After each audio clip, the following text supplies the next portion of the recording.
What is up, and welcome back to the channel, guys. There's Zorro. Say hi, Zorro. You are darkness, you are the night. He's not too talkative. Anyways, there's Daisy. Say hi, Daisy. And there's Oreo. And I just thought I'd do a quick video on the rig. And this is how I play the games, and this is how I drive the car. The GT Sport content I have is done with the controllers. Anything you've seen that I've done Assetto Corsa, I don't think I have any Assetto Corsa videos. Anything Assetto Corsa or F121 or F122, it will be done on this. This is the race car. And that's my Haas Earl Collie branded F1 hat, straight from the UK. I bought that last November, and then about a week and a half before I started the Haas Road to Glory series, the thing happened over there in Russia, in Ukraine. And they parted ways with Earl Collie, this main sponsor, and the driver, Nikita Mazepin. Oh well, I'll get a new one. I have a really cool shirt though. That was in another video. Anyways, so that is Miss Tiger's office chair. She was supposed to get a work from home job last year. It did not pan out. That's okay. We got a kick-ass chair out of it. GTP office, purple and black. That was for her. This had nothing. I bought this before there was a Purple Tiger Racing channel, I think. And chair reclines. It's got a pull out leg rest. Reclines. The arms roll back. I'll have to reset the chair. That's okay. That is a GT Omega Apex wheel stand, and bolted to it is the Thrustmaster TLCM load cell pedals. And what that means is they don't have potentiometers, they have load cells in them, which is this wire here. So clutch is a little heavy and stiff. The brake is adjustable. This disconnects. You can change the springs to anything you like. These are the stock ones. They're fine for me for now. And the gas is pretty light. On top of it is the Thrustmaster T300 RS wheel. And that is pretty much a PlayStation controller with, yeah, that'll work. It's basically a PlayStation controller with built into a steering wheel, and obviously it has like the shifters, and that's it. It's literally a PlayStation controller with shifters. And then that is a TH8A 7-speed shifter, H pattern, and 1, 2, 3, 4, 7 in reverse.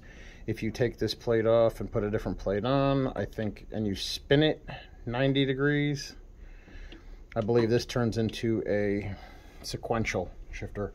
Not sure if it's able to be used as a handbrake. Maybe it is, but Thrustmaster builds a Sparco branded handbrake. I haven't bought that yet. I don't do any rally car drifting yet, so I don't need it. So that is the actual race car. Yeah, the office chair has wheels, but it don't go anywhere on the carpet for now. We're good. It doesn't really affect anything. The TV should be down a foot and closer to me by about 3 feet for a proper point of view. It's not. Oh well, this is what I got to work with. And we got Freedom Sloth and a Porg, and we got a Star Wars Edition PS4 Pro, 1 terabyte. That's what the majority of the stuff I've done on this system are. Launch Edition PS3, backwards compatible. So I'll be doing PS1, 2, and 3 games on that. And the big chungus, the digital router, the PS5. And then I don't think you've ever seen this stuff, but that's a bunch of crap. But this is basically a couple controllers and most of the PS4 games. Oh, this one's actually PS5. I only have the one PS5 game. I have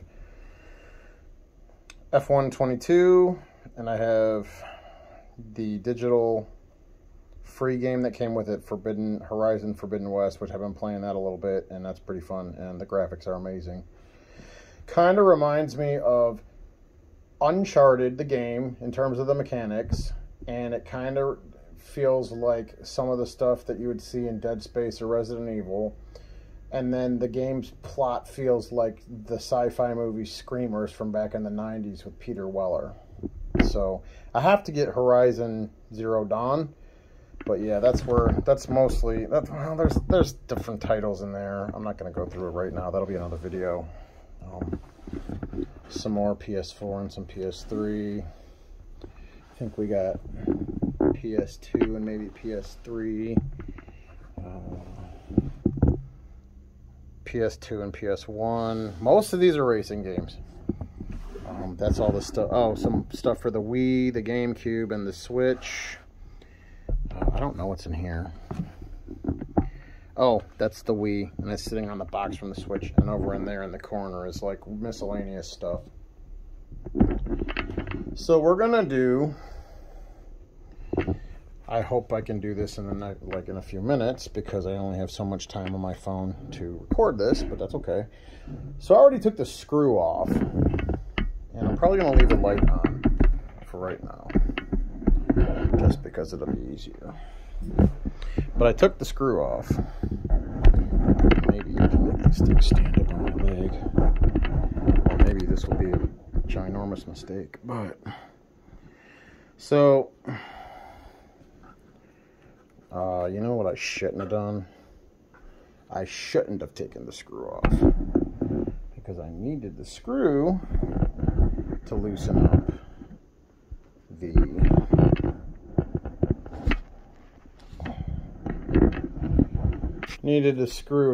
up the quick release.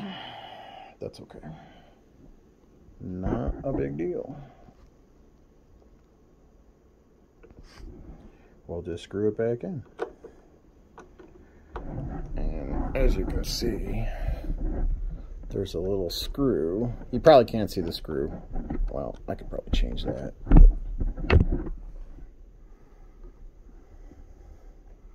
see the screw?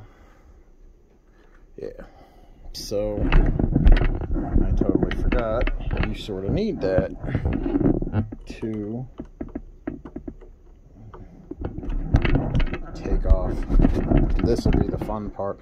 I'm only going to show you guys me changing the system over, because there we go.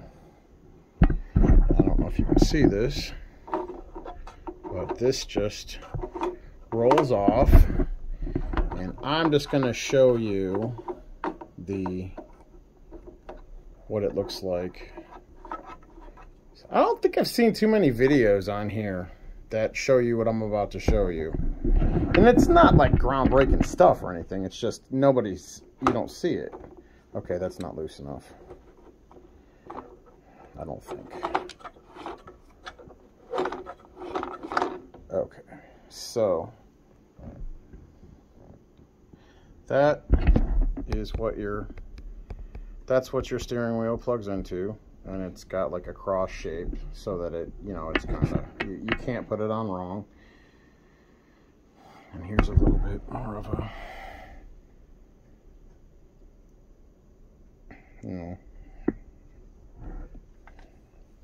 there's little Zorro. He's just sleeping over there. What a handsome little guy he is. And this pretty much is identical to what I showed you in the last one on the Ferrari video, because they're all the same. We are going to put on the Ultra Deluxe Big Chungus. So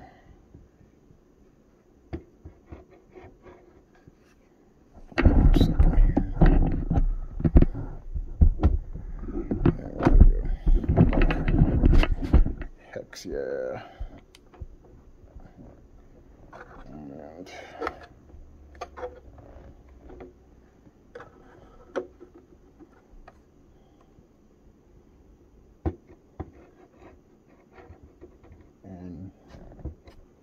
once this goes on, it's never coming off, let me tell you.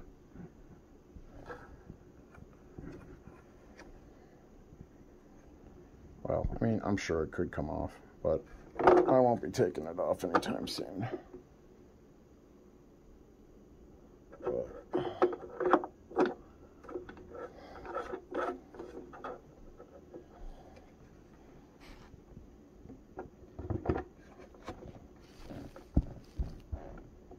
It's, I can't remember if you need to, like, screw this on. And I also can't remember, I think it was probably in that position. This will be fixed, but I think you need to screw it on.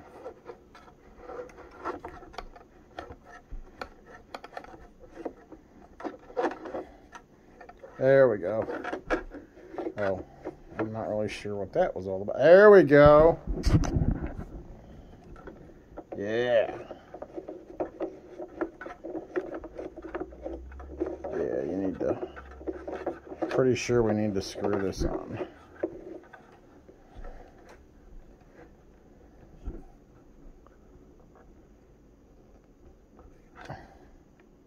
There we go.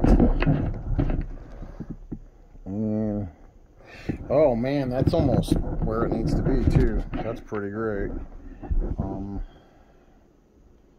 Yeah, I don't know. Actually, that's not where it needs to be. It's the other direction, but that's okay. I can't remember. I know this thing unplugged once, so let's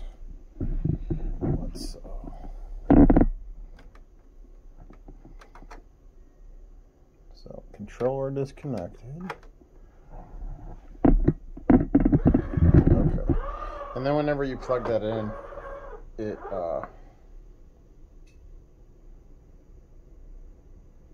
I'm kind of curious as to why.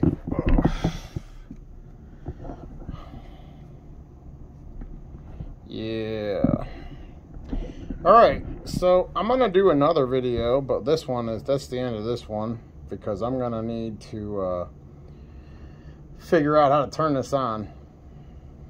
And I don't know if there's an actual on or off button, but that is, you know what, we'll do a quick one, real quick. That is now the new race car.